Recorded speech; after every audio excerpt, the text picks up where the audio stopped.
Sobat, pernahkah Anda melihat orang yang suka merasa sudah cukup rohani, cukup pintar, cukup tahu tentang Tuhan, sampai tanpa sadar ia menghakimi, bahkan mengajak berdebat? Lalu, bagaimana sebaiknya respon kita? Injil hari ini menunjukkan ada saat di mana Yesus memilih diam di hadapan hati yang sombong dan tertutup. Salve Sobat Pena Katolik, berjumpa kembali di Setitik Embun, sebuah renungan harian untuk kita semua. Renungan hari ini, Senin 15 Desember 2025. Bacaan Injil diambil dari Injil Matius, bab 21, ayat 23 sampai dengan 27. Inilah Injil suci menurut Matius, dimuliakanlah Tuhan. Pada suatu hari, Yesus masuk ke bait Allah. Ketika ia sedang mengajar, datanglah imam-imam kepala serta pemuka-pemuka bangsa Yahudi kepadanya.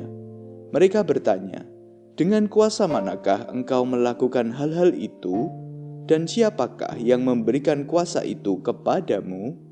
Jawab Yesus kepada mereka, "Aku juga akan mengajukan satu pertanyaan kepadamu, dan jika kalian memberi jawabannya, aku pun mengatakan kepada kalian dengan kuasa manakah aku melakukan hal-hal itu. Nah, dari manakah pembaptisan yang diberikan Yohanes?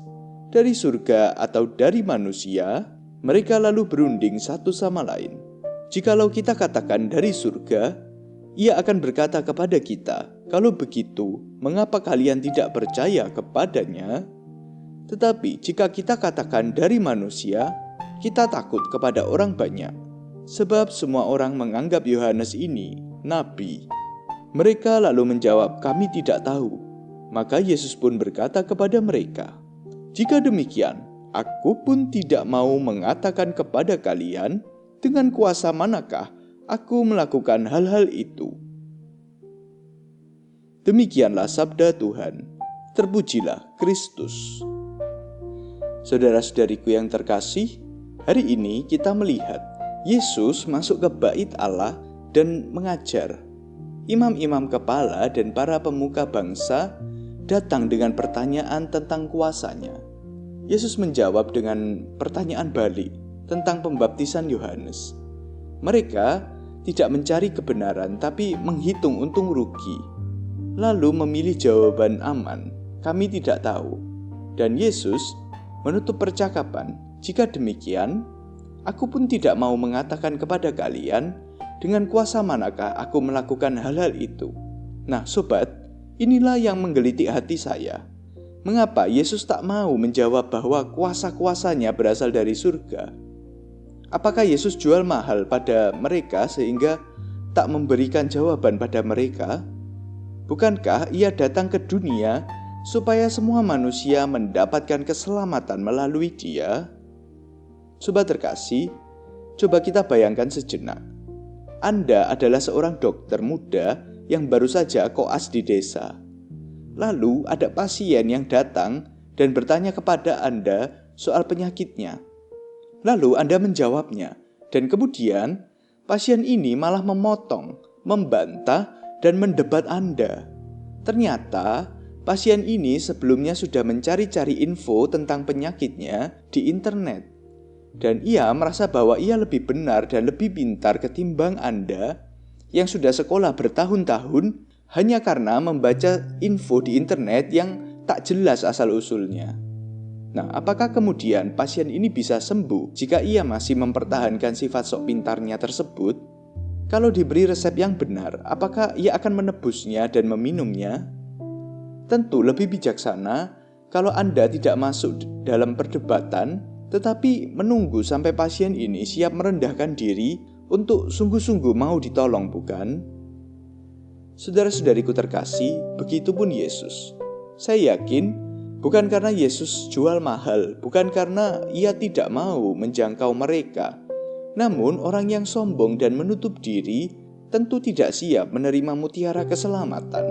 Nah, kemudian pertanyaannya, apakah kita sendiri terjebak dalam sikap kesombongan macam begini? Apakah ketika dalam urusan rohani Kita lebih suka mengkoreksi daripada belajar? Ataukah kita cepat mengomentari dan menghakimi? Oh, Romo itu salah, Anda itu kurang iman, dan lain sebagainya. Padahal mungkin kita sendiri belum sungguh-sungguh mau mendengar dan belajar dengan kerendahan hati. Atau mungkin kita merasa aku sudah cukup rohani, aku sudah lama di gereja, aku sudah bertahun-tahun dalam pelayanan, sehingga sulit menerima masukan dan sulit mengakui kalau kita juga bisa keliru. Bukankah di saat-saat seperti itu, kita sebenarnya begitu mirip dengan imam-imam kepala? Sobat terkasih, gereja mengajarkan bahwa kerendahan hati adalah dasar bagi doa dan kehidupan rohani. Tanpa kerendahan hati, sabda Tuhan terasa tidak menyentuh. Doa bisa terasa kering. Ajaran gereja bisa terasa begitu terlalu keras. Bukan karena Tuhan berhenti berbicara, tapi karena hati belum siap mendengar. Kerendahan hati berarti mengakui bahwa Tuhanlah Allahnya, bukan saya.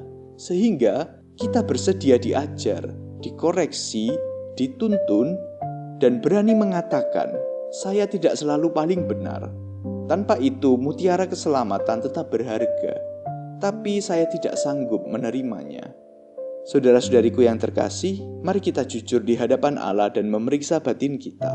Dalam hal apa aku selama ini merasa paling tahu, paling benar, sehingga sulit menerima koreksi dari Tuhan maupun dari sesamaku?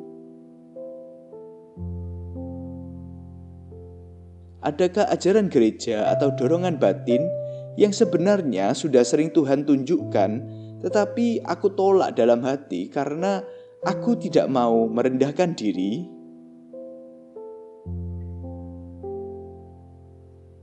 Saudara-saudariku yang terkasih, Injil hari ini mengajak kita untuk tidak sekedar kagum pada kebijaksanaan Yesus, tetapi berani untuk menyadari bahwa tanpa kerendahan hati, kita tidak akan maju dalam iman. Yesus sendiri memberi teladan yang luar biasa. Dia adalah putra Allah, tetapi ia mau lahir sebagai manusia kecil di kandang. Ia mengajar dengan kuasa, tetapi tidak pernah memaksa orang untuk percaya. Ia dihina, diadili dengan tidak adil, namun ia tidak membalas dengan kesombongan. Ia justru diam dan taat kepada Bapa sampai wafat di salib. Inilah kerendahan hati sejati. Yesus tidak butuh pengakuan kita untuk menjadi Allah. Ia sudah mulia sejak awal. Tetapi karena kasih-Nya, ia merendahkan diri sampai sedemikian rupa supaya kita bisa diselamatkan. Marilah kita berdoa. Dalam nama Bapa dan Putera dan Roh Kudus. Amin. Allah Bapa yang Maha Kasih, kami mengucap syukur padamu, sebab lewat sabdamu hari ini, kami Engkau ajarkan untuk berani menjadi pribadi yang rendah hati, terutama di hadapan-Mu dan sesama kami. Ya Bapa, ampunilah kami jika kami seringkali tanpa sadar meninggikan diri kami dan merasa paling benar dan pandai, baik di hadapan sesama kami maupun di hadapan-Mu. Ampunilah kami jika kami juga suka menghakimi sesama kami, bahkan bersikap seolah-olah mau mengadili cara-Mu bekerja dalam hidup kami. Oleh karenanya ya Bapa, curahkanlah rahmat Roh Kudus-Mu, agar kami semakin Engkau bentuk menjadi pribadi yang rendah hati, terutama di hadapan-Mu dan di hadapan sesama kami. Ini semua kami mohonkan dengan pengantaraan Yesus Kristus, Tuhan dan Juru Selamat kami. Amin. Dalam nama Bapa dan Putera dan Roh Kudus. Amin. Salve, Tuhan Yesus memberkati kita semuanya.